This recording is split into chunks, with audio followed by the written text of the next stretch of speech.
오늘 말씀은 고린도전서 6장 1절에서 11절 말씀입니다. 너희 중에 누가 다른 이와 더불어 다툼이 있는데 구태여 불의한 자들 앞에서 고발하고 성도 앞에서 하지 아니하느냐. 성도가 세상을 판단할 것을 너희가 알지 못하느냐. 세상도 너희에게 판단을 받겠거든 지극히 작은 일 판단하기를 감당하지 못하겠느냐. 우리가 천사를 판단할 것을 너희가 알지 못하느냐. 그러하거든 하물며 세상 일이랴. 그런즉 너희가 세상 사건이 있을 때에 교회에서 경히 여김을 받는 자들을 세우느냐. 내가 너희를 부끄럽게 하려 하여 이 말을 하노니 너희 가운데 그 형제 간의 일을 판단할 만한 지혜 있는 자가 이같이 하나도 없느냐. 형제가 형제와 더불어 고발할 뿐더러 믿지 아니하는 자들 앞에서 하느냐. 너희가 피차 고발함으로 너희 가운데 이미 뚜렷한 허물이 있나니 차라리 불의를 당하는 것이 낫지 아니하며 차라리 속는 것이 낫지 아니하냐. 너희는 불의를 행하고 속이는구나. 그는 너희 형제로다. 불의한 자가 하나님의 나라를 유업으로 받지 못할 줄을 알지 못하느냐. 미혹을 받지 말라. 음행하는 자나 우상 숭배하는 자나 간음하는 자나 탐색하는 자나 남색하는 자나 도적이나 탐욕을 부리는 자나 술 취하는 자나 모욕하는 자나 속여 빼앗는 자들은 하나님의 나라를 유업으로 받지 못하리라. 너희 중에 이와 같은 자들이 있더니 주 예수 그리스도의 이름과 우리 하나님의 성령 안에서 씻음과 거룩함과 의롭다 하심을 받았느니라. 아멘. 우리가 사는 세상은 자기가 손해보고 상처 입고는 견디지 못하는 세상입니다. 뿐만 아니라 손해보고 당하면 반드시 보복하고 당한 고통을 몇 배로 갚아주는 세상에 우리가 살고 있습니다.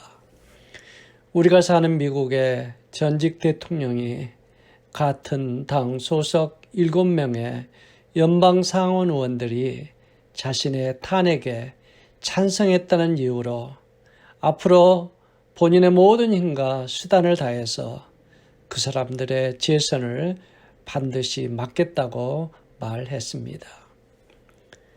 이것이 현대를 살아가는 우리 모두의 모습입니다. 상처 입고 당하고는 견디지 못하는 우리의 모습이기 때문입니다. 세상뿐 아니라 교회 안에서도 똑같은 일들이 너무나 자주 일어납니다. 작은 이익과 욕심, 심지어 자존심을 위해서 교회 안에서 싸우고 다툽니다. 이곳 LA에서 가장 오래된 대형 교회에서 무려 5번의 큰 분쟁이 있었고 그때마다 교회가 갈라지는 아픔이 있었습니다. 지난달에는 그 교회에서 또 분쟁이 일어나서 그것을 법정에 가지고 갔고 판사가 임시 판결을 했는데도 그 판결문을 서로 자기 쪽에 유리하게 해석해서 또 크게 싸우는 모습이 교포신문에 크게 보도된 적이 있습니다. 예수 믿는 성도도 세상 사람들과 똑같이 내 이익을 위해서는 싸우고 나중에는 법정까지 가는 하나님의 영광이 가는 일을 우리는 많이 볼 수 있습니다. 오늘 본문에 고린도 교회에 똑같은 일이 일어났습니다. 교회 안에서 서로 다투고 싸우다 그 문제를 세상 법정에 가지고 갔습니다. 1절에 보면 너희 중에 누가 다른 이와 더불어 다툼이 있는데 구태여 불의한 자들 앞에서 고발하고 성도 앞에서 하지 아니하느냐. 여기서 불의한 자라는 뜻은 하나님을 모르는 세상 재판장을 의미합니다. 사도 바울은 교회 안에서 일어난 다툼을 교회 안에서 사랑과 용서로 해결하지 못하고 세상 법정에 가지고 가느냐고 지금 심하게 책망하고 있습니다. 물론 예수 믿는 성도도 세상 법도 잘 따라야 합니다. 그리고 우리도 법정에 갈 수도 있습니다. 그러나 사도 바울은 교회 안에서 일어난 다툼과 분쟁을 자신의 이익과 보복을 위해서 법정에 가지고 가는 대신 서로 용서하고 화해하고 포용으로 교회 안에서 해결하라고 오늘 본문에 말씀하고 있습니다. 사랑하는 성도 여러분, 사도 바울은 7절에 그런 일을 만나면 우리에게 이렇게 이야기합니다. 그런 일을 만나면 차라리 당하고 손해보라고 말하고 있습니다. 너희가 피차 고발함으로 너희 가운데 이미 뚜렷한 허물이 있나니 차라리 불의를 당하는 것이 낫지 아니하며 차라리 속는 것이 낫지 아니하냐. 우리 크리스천의 삶은 차라리 당하고도 용서해주고 축복해주는 것이 예수 닮는 모습이라고 생각합니다. 물론 이것은 정말로 쉽지 않습니다. 우리 속의 상처와 모욕과 손해를 견디지 못하는 내 자아가 있기 때문입니다. 바울은 오늘 본문에 우리가 그럴지라도 손해보고 당할 때 세상 사람들이 결코 알 수 없는 놀라운 하나님의 축복이 있다고 오늘 본문에 말씀하고 있습니다. 첫째로 우리가 손해보고 모욕을 당하면서도 참고 용서해 줄 때 예수님의 십자가의 은혜에 깊이 동참하는 은혜를 체험할 수 있다고 말씀합니다. 여러분, 우리가 잘 아는 빌립보서 2장 5절에서 8절에 보면 너희 안에 이 마음을 품으라. 곧 그리스도 예수의 마음이니 그는 근본 하나님의 본체시나 하나님과 동등됨을 취할 것으로 여기지 아니하시고 오히려 자기를 비워 종의 형체를 가지사 사람들과 같이 되셨고 또 본체 사람의 모양으로 나타나사 자기를 낮추시고 죽기까지 복종하셨으니 곧 십자가에 죽으심이라. 맞습니다. 우리 예수님은 우리 같은 죄인을 구하시기 위해서 하늘 보좌 영광을 버리시고 스스로 낮아지셨고 하나님의 권위와 특권을 다 비우셨습니다. 그리고 예수님은 십자가 지실 때 도살장에 끌려가는 양과 같이 끌려가셨고 조롱하고 모욕하는 사람들 말에도 우리 예수님은 침묵하셨습니다. 심지어 예수님을 때리고 예수님께 침을 뱉고 십자가에 못을 박는 그들을 향해 우리 예수님은 하나님의 능력으로 충분히 그들을 대항하고 그들을 무찌를 수 있지만 우리를 구원하시기 위해서 우리 예수님은 그 모든 것을 참으셨고 당하셨고 침묵하셨습니다. 사랑하는 성도 여러분, 우리가 구원받고 하나님의 자녀가 된 거 내가 잘나서 내가 가진 능력으로 구원받은 것이 아니라 우리 예수님 스스로 내려놓으셨고 모욕당하셨고 참으셨던 것 때문입니다. 분명한 한 가지, 나의 나된 것은 오늘 내가 구원받은 것은 다 하나님의 은혜입니다. 바울의 말씀처럼 우리 모두는 이 십자가의 사랑과 용서의 은혜에 빚진 자입니다. 예수님도 우리에게 말씀하십니다. 누구든지 나를 따라오려거든 자기를 부인하고 자기 십자가를 지고 나를 따를 것이라고 말씀하셨습니다. 나를 부인한다는 것은 주님을 위해서 나의 이익, 나의 자존심, 나의 것들을 다 비우고 내려놓는 것을 말합니다. 그럴 때 우리는 정말로 주님의 십자가의 사랑을 체험하게 됩니다. 우리가 사는 이곳에서 목회하셨던 어느 목사님의 간증입니다. 어느 날 교인들 중에 일부가 교회에 재직해서 담임 목사님을 향해 모욕하고 험한 말을 하기 시작했습니다. 그날 성찬식을 하던 날이었습니다. 방금 끝냈던 그 그날이었습니다.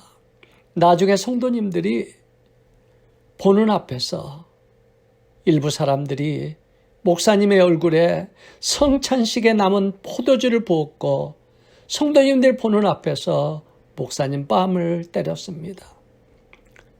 그 목사님은 아무 대꾸도 안 하시고 그 자리에서 눈물만 흘리셨습니다. 그날 밤에 너무나 마음이 아프고 힘들었습니다. 일어나 걸을 수도 없었을 정도로 충격을 받았습니다. 목회를 도저히 이제는 더 이상 할 수 없어 목회를 내려놓으려고 마음을 먹었습니다. 그날 밤 기도 중에 십자가 위에서 피 흘리시는 예수님의 모습을 보았습니다. 그리고 주님 마음속에 말씀하십니다. 나는 너의 죄 용서를 위해서 너가 오늘 당한 것과 비교가 되지 않은 모욕과 아픔을 당했단다. 너 용서해 줄 수 없겠니? 너 그들을 품어줄 수 없겠니? 그 목사님은 그 순간 통곡하며 주님 십자가에서 얼마나 아프시고 힘드셨어요. 주님 제가 잘못했습니다. 라고 기도하고 통곡했다고 합니다. 맞습니다. 우리가 모욕당하고 손해보고 당하더라도 그 사람을 용서하고 품어주고 오히려 더 사랑하면 우리 속에서 주님의 십자가의 아픔과 고난을 가장 가까이서 깨닫게 되는 하나님의 놀라운 축복이 임하는 것을 볼 수 있습니다. 그 목사님은 그때부터 주님의 마음으로 목회를 다시 시작하기 시작했고 그 순간부터 교회는 부흥하기 시작했고 오렌지 카운티에서 가장 큰 교회로 성장했다는 간증을 제가 들은 적이 있습니다. 사랑하는 성도 여러분, 오늘 우리가 당하고 우리가 모욕당하고 우리가 손해보더라도 여러분 당하십시오. 손해보십시오. 그것이 예수님이 십자가에서 우리를 향해서 하셨던 모습이고 그 아픔을 통해서 우리는 우리 예수님이 십자가에서 당했던 십자가의 고난을 가장 가까이 체험할 수 있는 놀라운 은혜의 축복을 경험하게 된다는 말씀입니다. 두 번째로 우리가 나의 것들을 내려놓고 비울 때 주님은 더 값진 것으로 우리에게 채워주신다는 말씀입니다. 7절에 보면 너희가 피차 고발함으로 너희 가운데 이미 뚜렷한 허물이 있나니. 여기서 허물이라는 뜻은 패배다, 실패다, 상실이라는 그런 뜻입니다. 자기의 이기심, 욕망, 이익을 채우기 위해서 사랑의 원리를 저버리고 형제를 용서하지 못하고 법정에 세우는 그 순간 오늘 사도 바울은 이야기합니다. 양쪽 다 주님 안에서 가장 중요한 것을 잃어버린 영적 패배자라고 이야기합니다. 그러나 우리가 힘들지만 눈물로 용서하고 오히려 그 사람들을 위해서 베풀 때 주님은 말씀하십니다. 내가 너의 마음을 보았고 내가 너의 눈물을 보았노라고. 2주 전에 한국에서 있었던 사연입니다. 돈줄 난 치킨 가게 사장님 이야기입니다. 어린 시절 사고로 부모님을 잃고 몸이 아픈 할머니와 어린 동생과 함께 살고 있는 고등학교 1학년 학생이 있었습니다. 이 학생은 지난해 코로나가 심해지면서 아르바이트 하면서 했던 곳에서 그는 해고당했고 이곳저곳 일자리를 알아보고 있었습니다. 그러나 미성년자인 그 학생이 일을 할 수 있는 곳은 별로 없었습니다. 너무나 힘들게 하루하루 다치는 대로 이 일 저 일을 하며 학교 다니며 병든 할머니와 어린 동생의 생계를 책임지는 학생이었습니다. 그런데 어느 날 어린 동생이 치킨이 먹고 싶다고 울며 떼를 썼습니다. 그래서 형은 동생을 달래려고 자기 주머니에 있는 돈 5천 원을 들고 나갔습니다. 집 근처 치킨집에 들어가서 5천 원의 치킨을 어느 정도 살 수 있냐고 했더니 그곳에서 이 학생과 동생을 내어 쫓았습니다. 이 형은 어린 동생 손을 잡고 동네 치킨집을 몇 군데를 쫓아가서 똑같은 부탁을 해보았지만 욕을 먹고 거절을 당했습니다. 그런데 그 옆에 있던 치킨 프랜차이즈를 하고 있는 어느 한 사장님이 이 어린 두 애들이 치킨집에서 돈이 없어서 쫓겨나는 그런 것을 보고 가게 안으로 들어오라고 했습니다. 그리고 치킨을 마음껏 내어줬습니다. 그런데 형은 걱정이 됐습니다. 주머니에 5천 원밖에 없는데 걱정이 돼서 치킨을 먹을 수가 없었습니다. 나중에 사장님은 돈을 받지 않고 이렇게 이야기합니다. 너희들 언제라도 치킨이 먹고 싶으면 오라고. 그럼 내가 치킨을 주겠다고. 그 후로 동생은 그 집에 혼자 가끔가 치킨을 먹었고 어느 날은 치킨을 먹으러 간 동생을 보니까 사장님께서 근처 미용실까지 데려가서 머리까지 깎아주는 것을 보았습니다. 그는 그 뒤로 너무나 죄송해서 그 가게를 찾아가지 못했고 뉴스를 보니까 자영업자들이 제일 힘들다는 말이 많이 들려서 걱정이 됐습니다. 사장님 얼마나 힘드실까? 그래서 그는 용기를 내어서 그 치킨 프랜차이즈 회사 회장님에게 오늘 그 사장님이 베푸신 사연을 적어서 편지를 보냈습니다. 그런데 그 사연이 많은 사람들에게 알려지기 시작했습니다. 그는 그 편지에 이렇게 적었습니다. 세상에 이렇게 좋은 분이 계신다는 것을 저한테는 정말 기쁩니다. 사장님 덕분에 오랜만에 실컷 치킨을 먹고 웃는 동생의 미소를 봤습니다. 그리고 할머니께서도 동생이 웃는 것을 보고 기분이 좋다고 하셨습니다. 지금은 아르바이트 학교 갔다 와서 아르바이트 몇 개를 하면서 집안 생계를 유지하고 있습니다. 공부도 열심히 하고 있습니다. 공부 열심히 해서 사장님께 이 은혜를 갚겠다고 그런 편지를 썼습니다. 그런데 이 편지 사연이 신문에 보도되자 전국에 있는 수많은 사람들이 이 식당에 엄청난 주문을 하기 시작했습니다. 어떤 사람들은 너무나 이 귀한 사랑에 감사하다면서 돈을 보내주는 사람들도 많았습니다. 그래서 전국의 사람들이 이것을 혼줄이 아닌 돈줄로 대박났다는 그런 기사를 적었습니다. 사랑하는 성도 여러분, 우리 하나님 분명히 말씀하십니다. 사람이 무엇으로 심든지 그대로 거둔다고. 우리가 나눔과 사랑과 긍휼과 용서를 심으면 놀라운 것은 하나님이 그 몇 배로 우리를 채우시고 축복해 주신다는 사실입니다. 구약의 요셉을 보십시오. 가장 가까웠던 형제들이 자기를 이방 땅의 노예로 팔았습니다. 살려달라고 깊은 구덩이에서 애원도 해보았지만 그 형제들은 웃으면서 식사를 했던 그 사람들입니다. 요셉은 그 이후에 애굽에서 온갖 고생과 누명, 심지어 감옥까지 가는 역경의 시간을 보냅니다. 나중에 총리 이치에까지 올라와서 형제들을 다시 만날 때 요셉은 어떻게 했나요? 보복하지 않았습니다. 오히려 그들을 품어주고 먹여주고 그들의 자녀까지 책임져주는 그런 모습으로 요셉은 살았습니다. 놀라운 사실은 요셉은 사랑과 긍휼과 용서를 심었더니 우리 하나님은 상상할 수 없는 애굽의 총리까지 축복해 주십니다.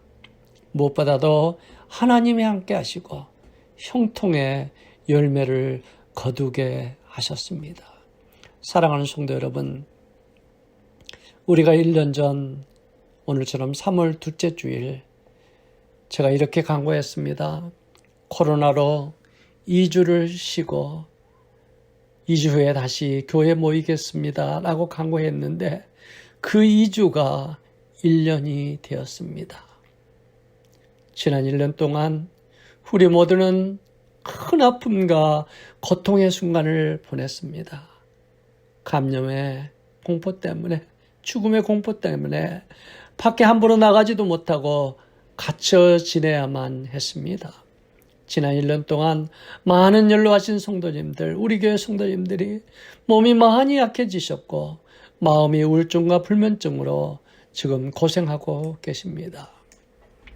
지난 목요일 미국 대통령이 TV에서 이렇게 이야기합니다.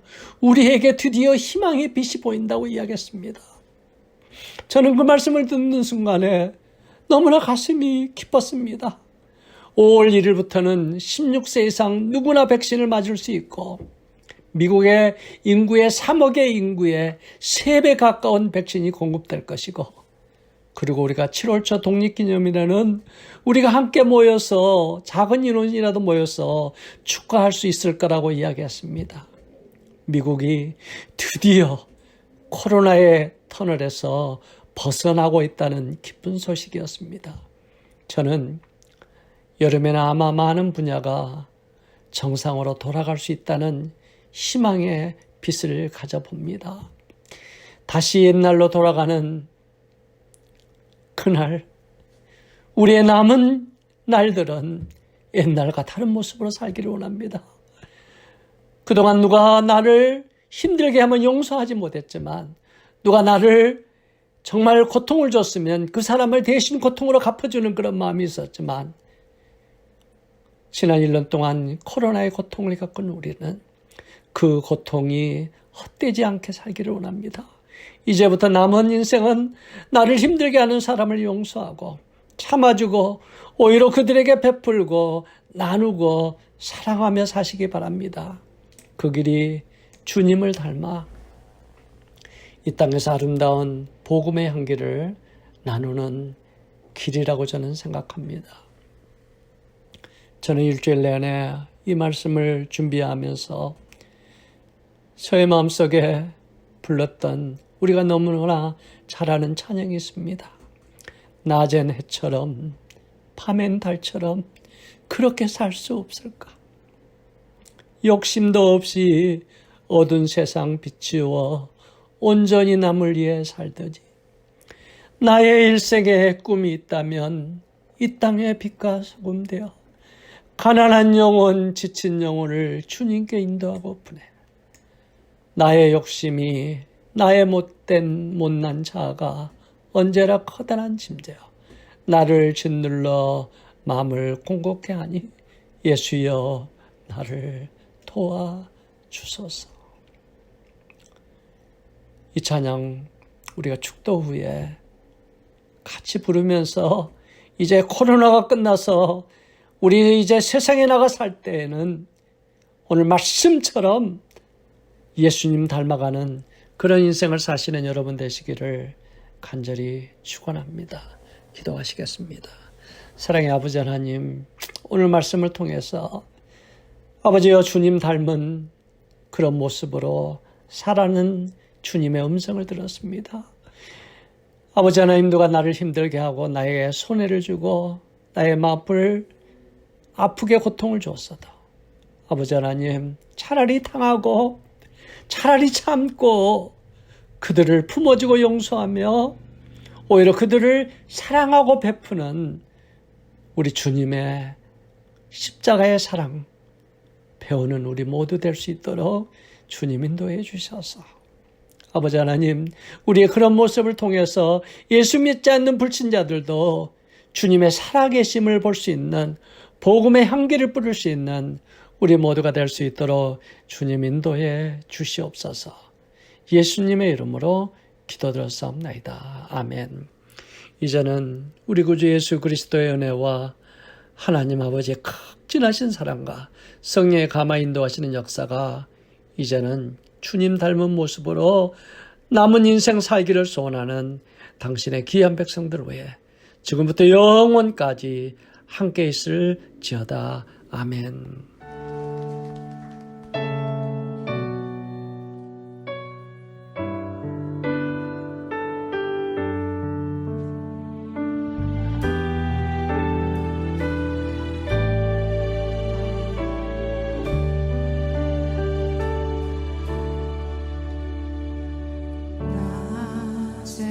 나세렛처럼 하는 달처럼 그런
나의 실력임을 고백합니다. 주님, 주님께서 말씀하신 그 빛과 소금의 그 역할들은 나의 힘으로서가 아니라 당신께서 당신의 그 힘으로 말미암아 내가 그것을 지키고 나아가게 달라고 이 시간 기도 한번 나아갑시다. 주님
예수여 나를 도와주소. 예수여 나를 도와주소서. 예수여 나를 도와주소서. 예수여